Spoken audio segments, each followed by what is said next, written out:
Howdy doody. Weekly metal reviews here. Tyler and Sam here with something that we normally do not do. And that is re-reviewing something. Um, we usually just don't do these at all, just because our opinions usually don't change when we review stuff. But this is one that it did, I would say, drastically. Um, Maybe not drastically, but it changed a lot. And we have a lot of people. Our comments has turned into like lamb goat for this album, and that is Alice in Chains. The devil put Dinosaurs here. Um, we're here to discuss it again. So yeah. I just kind of want to re-review it to explain some of my points that I was making a little more clearly, I guess, because first of all, I don't think that I have to use a very ample range of vocabulary for people to think I'm intelligent. I just review something. I don't think I'm unintelligent, and it's dumb that someone would say that. I think just because I say like sometimes, it's a bad habit, and it's just dumb. Just because I don't, use as many big words as I can or something, I'm unintelligent. That's dumb. That's the first thing I just wanted to say. I will show my appreciation to a few people that left comments saying like maybe you just need to listen to it a little more. They're being very reasonable, and I did listen to it a little more, and I feel that my review wasn't exactly what I wanted to say. At the time, I listened to the album once, and I reviewed it. So it was very raw and very one-sided, you could say. So now that I've listened to it a little more, I want to say that Sean Kinney, if anyone, first of all, I don't have to grow up in the 90s to listen to 90s Alice in Chains. I can listen to 90s Alice in Chains now, or like I did a couple years ago. That was the only band that I really listened to for a long time. So I like to say I have a fair amount of knowledge on them. And sorry I don't remember Sean Kinney's name. I haven't listened to them in a long time. I remember Mike Inez, Mike Starr, Lane Staley, William Duvall, Jerry Cantrell. Sorry I don't remember Sean. Probably because he doesn't stand out on this record, album, whatever. He stood out on songs like No Excuses, Damn That River, when they like had some 90s grunge, really like balls that they put into the song. And I've accepted that they aren't that band anymore. They're old now, older, and they have different musical styles, preferences, perceptions on things. Yeah. The album hasn't changed much for me. In my opinion, I like the music that I like, and people like the music that they like. I think some songs are cool. I may have been a little harsh. Some songs are a little better than what I said. But for the most part, I feel that, what am I trying to say here? That I feel that some things were just used a little excessively. Like the vocal harmonies.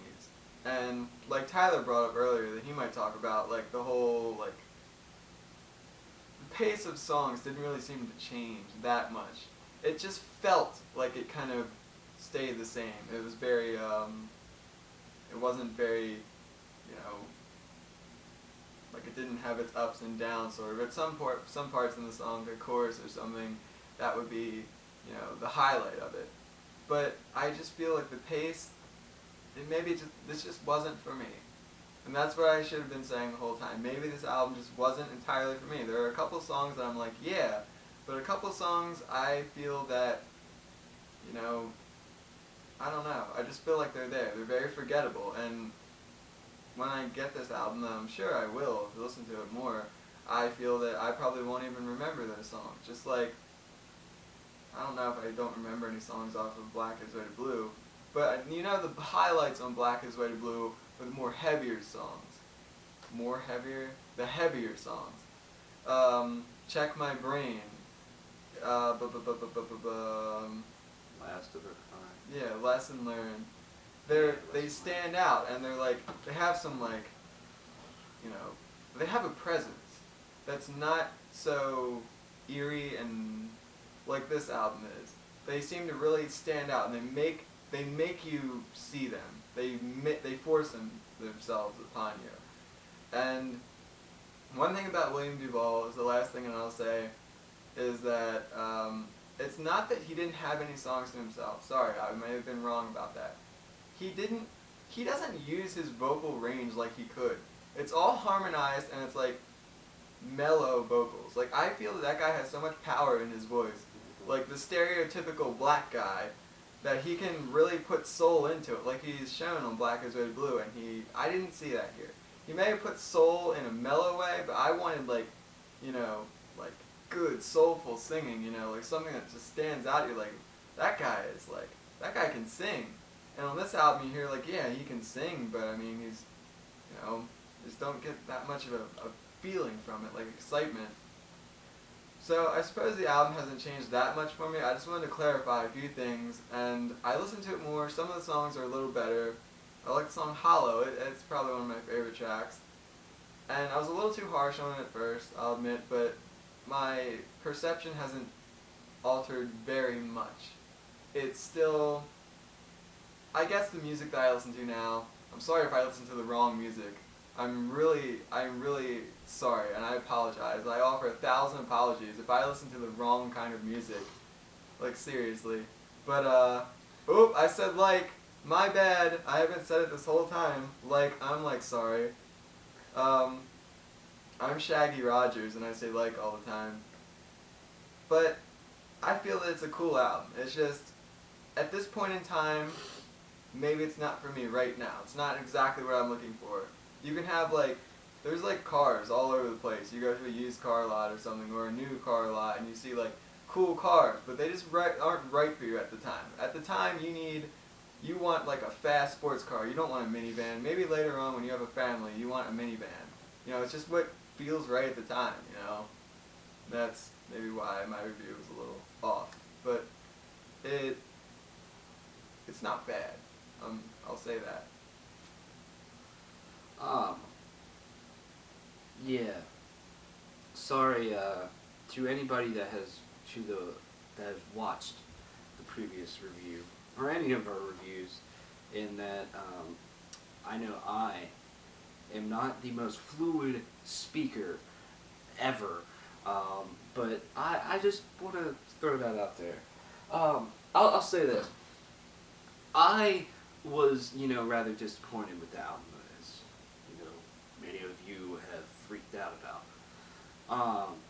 But, I still bought the record, and I've listened to it so many times. I had the mindset to say that I'm going to listen to this album, no matter how much disappointment I might feel. I will enjoy this album a lot more than, previously. And I'm not going to lie, it took me about 4 or 5 times for this album to kind of hit me and be like, oh yeah, this is cool. It took a long time. That's the thing, previous Alice in Chains albums hit me on the first try.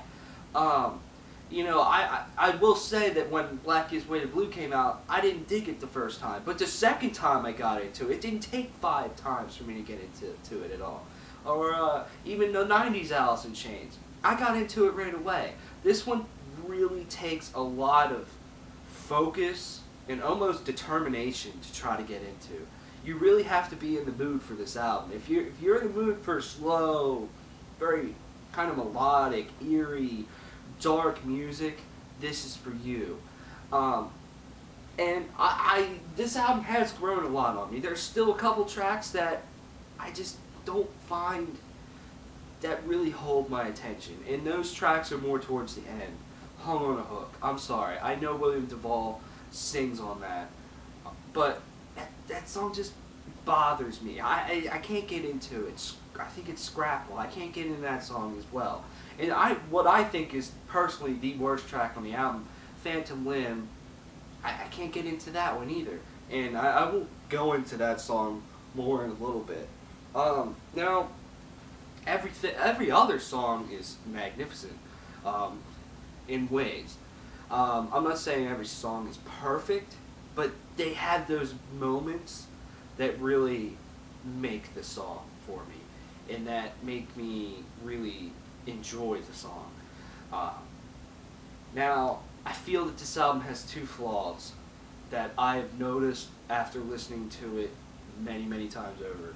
Even when I wasn't fully into it, and now when I'm more into it, those flaws are still there, and one of them is, as Sam has talked about, is the pace of the album. Now, I'm not saying that Alice in Chains needs to be like fucking Warbringer and thrashy, or, you know, some tech death band, or some really upbeat homo rock band like Pop Evil, or something like that. They need to be, or they don't need to be like that. I'm just saying, you look at Alice in Chains' biggest hits, some of their biggest hits, I'm not saying all of them, Wood, Angry Chair, We Die Young, you know, Man in the Box, I could go on and on. Those songs rock your fucking face off. There's moments on here that really rock your face off. But even then, there's only two songs that are really more on the upbeat, more on the rock side, the more, you know, harder edge, grungy side.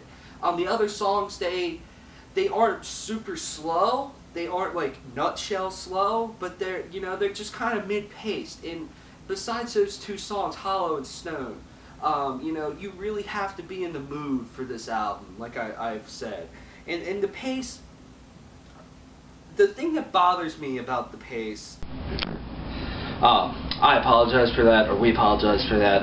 Sam's camera died mid-recording, so we're just going to continue with mine. So sorry for the big shit in quality, because my camera is terrible. So now we look green. But anyways, I'm going to pick up where I was leaving off, and that the vocals is what really bothers me about the pace. The vocals seem drawn out a lot on this album. They seem, and at times it really does favor the song or the part in the song. It really fits, but it seems like every motherfucking song has these long drawn out harmonized vocals all the time. And after a while, after 12 songs of that, it kind of just wears it down just a little bit. I'm not saying this completely ruins the album, and I'm not saying I don't like Alice in Chains' vocals. They always have some of the best vocals that I've ever seen, ever heard.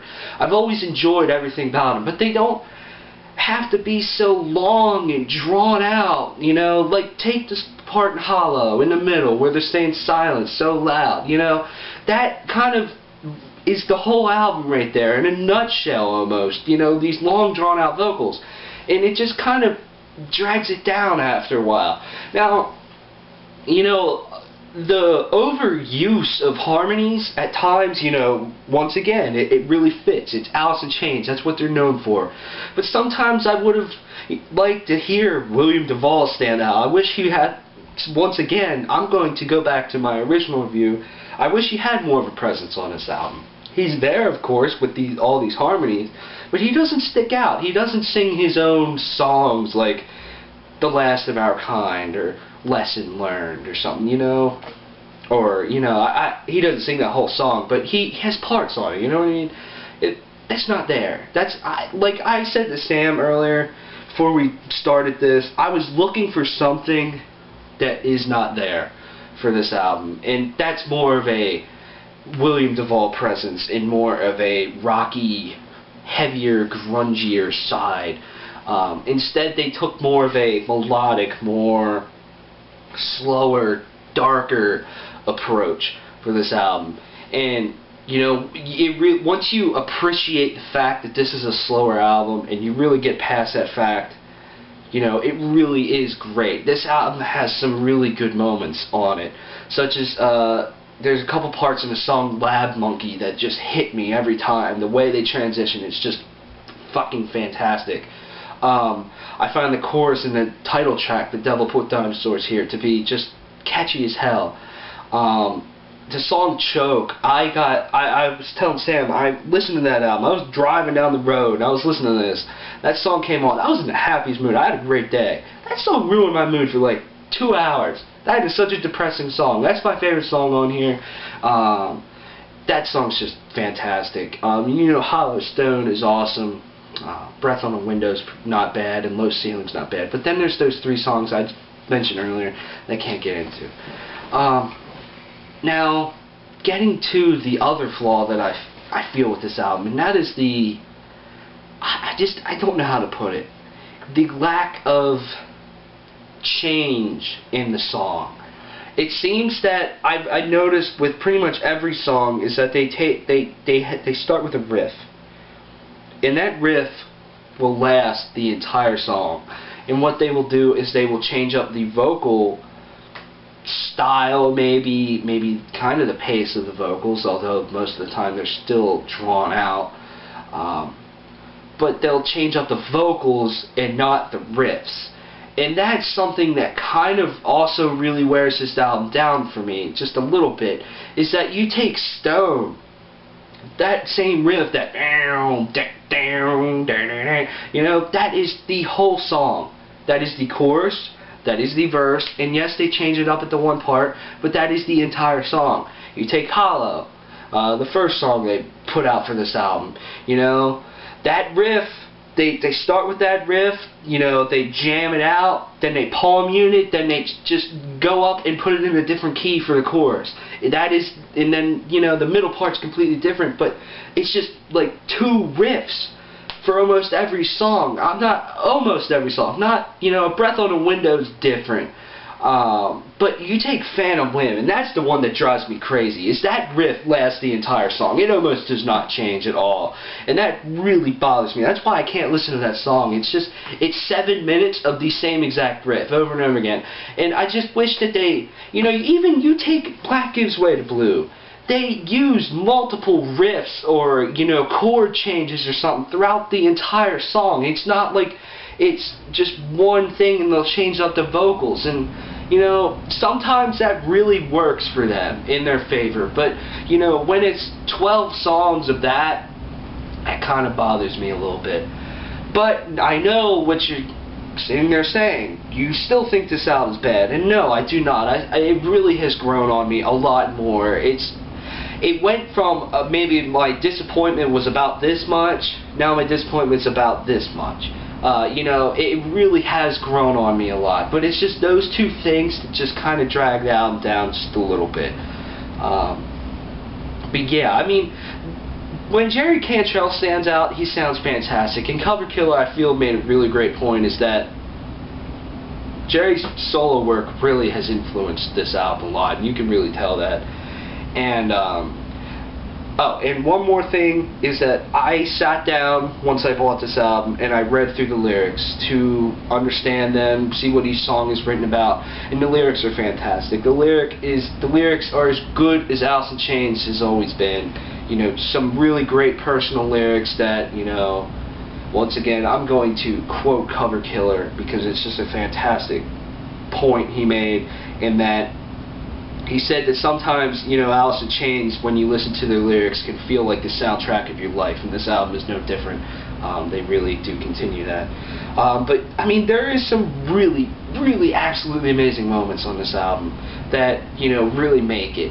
But, like I said, there's just those 2 points that just drag it down just a little bit to me. So, yeah. It's good, but it could be better. Exactly. That's pretty much what we're saying. Like, it's not bad, it's good, but there's just some things that were like... Maybe we over-expected from Alice in Chains. Like, you know, Black Gives Way to Blue was so good, I expected so much. And when they're your favorite band, they've had such a great career where almost everything they did has been golden, you really expect a lot. And I would say, you know, they shot a rocket to Mars. I expected them to shoot a rocket to Mars, but they landed on one of Mars's moons. You know, they just fell a little bit short to me. But getting to one of your points is that Sean Kinney really does not stand out on this album at all, and he didn't really stand out on Black Gives Way to Blue at all either. You know, he's just kind of there, and people can get mad about that, but it is the absolute truth. Listen to this album; he does not really stand out at all. You know. And even like the bass, I mean, I know bass doesn't stand out a lot, but even the way they utilized it before, like it may stand out if you're really intently listening, but I'm just here kind of like listening to it, I guess, and it doesn't jump out and hit me like it may in the song Would. There's no, at least to me, at least what I was listening to, I'm looking for something to, I want an album to grab me. Like, I'm not gonna sit there and try for an album when it's like a girl. You're not gonna sit there and try for it. The girl likes you, they bring you in, and that's how it goes. And you may love the girl, and you may marry the girl, and that's your favorite album. But if the girl's not gonna pull you in, why the hell are you gonna bother, you know? So at least this is the way the album was to me. It didn't like take me and bring me in. I would have to give my time to listen to it. And I know, yeah, as a reviewer, that's what I would do. I guess a reviewer, whatever. YouTube videoist. A vlogger. Yeah. I want this to take me. I'm not going to sit there and like try as hard as I can. If an album is good to me, it hits me, it slaps me, it gets my attention, and we have a good time. But if it's not going to be there, then why am I even going to try? Why am I going to try for something so hard for something that's just not right there? Maybe in time, but right now that's the best analogy that I can come up with, and I have award-winning analogies. So, like, I may be stuck in the past with Dirt, but you can't deny that Dirt was a fantastic album, and you can't blame me for being stuck on that. And Lane Staley, in songs he would have his own, like, it was Lane Staley. I'm sorry I said like again, but it was Lane Staley. He would have a verse or a chorus would be all him. On this album, I feel that anytime Duval sort of steps out there, Jerry's right there to just slap his harmony right over top of him and keep Duval like right there, like just a steady line. Yeah. And in old Alice in Chains, like Lane Staley would soar, Jerry Cantrell would soar, and they would just fly together and hold hands and fly up into the sunset. Jerry would like compliment. Yeah. It felt. And I feel in the newer Alice in Chains, he just kind of can't let Duval fly. It's all kind of them being right there together. You can't let Duval fly, but his wings have been sewed to the heart. Oh yeah. Poor guy. But you can't disagree with that. I mean, come on, if you really listen to it and you really try to see it from my side, you can really understand some of my points instead of being just like stuck in your own ways and thinking that your musical taste is better than mine, even though we probably like a lot of the same bands. I'm sorry that I'm younger than you, that makes me less experienced. I don't know.